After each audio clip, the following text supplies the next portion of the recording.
You ever get that feeling where you look at a piece of wood and you realize it's actually smarter than you? I'm staring at this walnut slab in the corner of the shop, Alex, and I swear it's judging my life choices. To be fair, Tiger, most of the inanimate objects in this shop are probably smarter than you before your second cup of coffee. But I assume you're talking about that $2,000 monster you hauled in here yesterday? That's the one. It cost more than my first truck. Every time I walk past it with a saw, I start sweating like a sinner in a wood frame church. But we've got a lot to get through today besides my impending financial ruin. We're talking about 3D printers that can basically paint with plastic, whether the electrical trade is still the golden ticket for the kids, and how to actually make a buck without accidentally paying your customers to take your furniture. It's the TigerDen Daily for Tuesday, May 19th, and I want to start with the tech, because if you're telling me I don't have to buy 40 different rolls of plastic filament just to get the right shade of eggshell, I'm all ears. It's a revolution, Alex. For years, if you wanted a specific color, you had to hope some factory in another country felt like making it that week. But now, we're looking at 5 base filaments, just 5, blending together like an elementary school watercolor set to make 292 different colors. 5 colors? That's like a CMYK printer, but for three-dimensional stuff. Is it actually consistent, or am I going to end up with a mystery swirl every time the gears slip?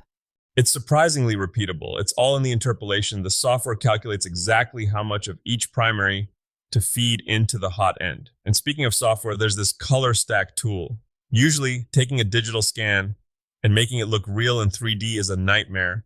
It's like trying to explain a sunset to a calculator. But this bridge allows you to pull texture data directly into the print instructions. So it's basically copy-paste for the physical world. But does it solve the tiny toy problem? Because I'm tired of seeing 3-inch tall plastic dragons. Well, if you've got the space and a spare kidney, the People Giga 800 is the answer. It's got an 800 millimeter build volume. That's big enough to print a helmet for a giant, Alex. And it doesn't use those expensive little spools. It eats plastic pellets. Pellets, like bulk industrial stuff?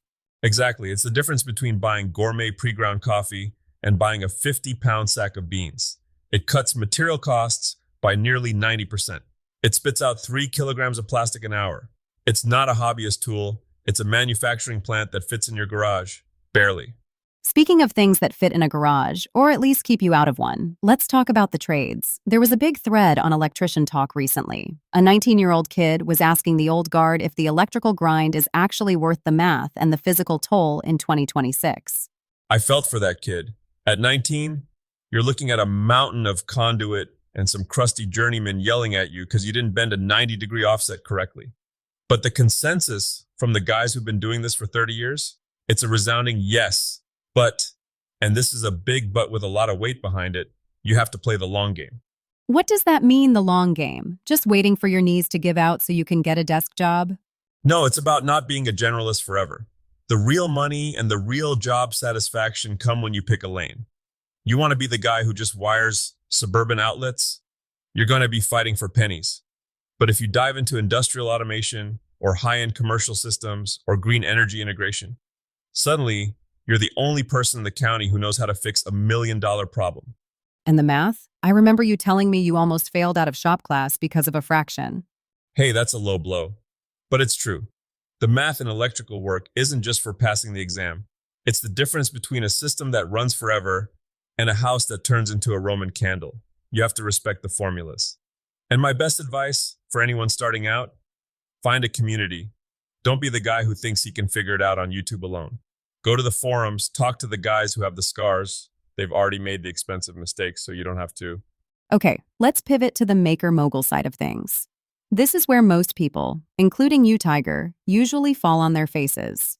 Pricing. Ouch, accuracy hurts. I remember once I built a dining table for a neighbor, spent 80 hours on it, used the finest cherry I could find. When I finished, I charged him what I thought was a fair price. Let me guess. After you accounted for the wood, the sandpaper, and the electricity, you were basically paying him $5 an hour to let you work in your own shop? It was worse than that. I didn't account for the shop tax. The wear on my blades, the glue, the finishes. I think I actually lost 80 bucks on that deal. I was basically a charity with a table saw. Which is why the 2026 pricing formula is so important. We're seeing people finally treat their shops like businesses. The maker-mogul path is all about sustainability. If you aren't making a profit, you don't have a business. You have a very loud, very dusty hobby. Right. And Crafty Base put out a breakdown that every maker needs to tattoo on the inside of their eyelids. You start with your base cost, materials, labor, and overhead allocation. And I mean real labor. Don't pay yourself whatever's left over. Give yourself a wage. And then the markups. This is where people get nervous. They think they're ripping people off. That's the imposter syndrome talking. For wholesale, you multiply that base cost by 2. For retail, you multiply by 3. And for the love of all that is holy, don't forget the platform fees. If Etsy or Shopify is taking 10%, you add that on top of your final price. You don't eat that cost. The customer does. That's how the world works. So if I'm making those hybrid resin wood lamps everyone loves right now, and they cost me $50 to make, including my time, I should be selling those for $150? Plus shipping and fees. Exactly. If someone won't pay that, they aren't your customer. Go find the person who values the fact that you spent 3 days getting the bubbles out of the epoxy. 2026 is the year of the personalized build, smart nursery decor, custom organization. People will pay for perfect, but they won't pay for apologetic. Speaking of perfect, let's talk about that walnut slab again. It's sitting there looking like a massive, expensive surfboard. How do you even start on something that size? With a very deep breath and a very flat router sled. When you're dealing with a slab that's worth $2,000, you don't just eyeball it. You have to be a surgeon. I'm taking shallow passes, maybe 1/8 of an inch at a time.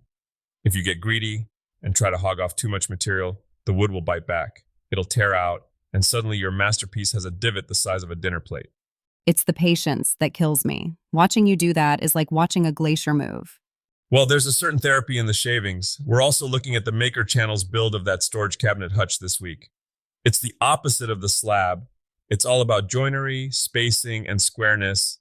It's a great project for anyone who wants to graduate from building boxes to building furniture. And for the people who are into the meta of making, documenting the process, the Patreon Summit just wrapped up. They had some interesting takes on how to film your work without it becoming a second job that ruins the first job.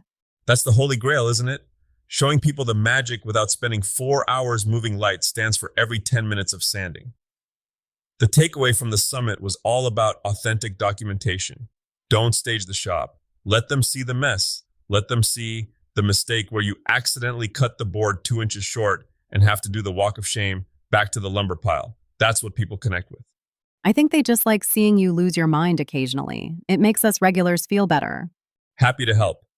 But seriously, whether you're looking at the trades, trying to scale an Etsy shop, or just want to make fewer mistakes in your garage, the goal is the same. Stay gritty. And keep the fingers attached. That's usually my goal for you. That's a high bar, but I'll try to clear it. Before we wrap up, I want to leave you with a thought. I was talking to an old master timber framer once, and I asked him how he stayed so calm when he was working on these massive, expensive beams.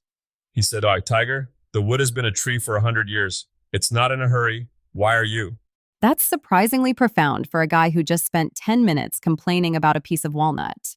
Every now and then, I have a moment of clarity. Thanks for joining us in the den today. Grab your tools, pick your path, and go build something that'll outlast you. We'll see you tomorrow.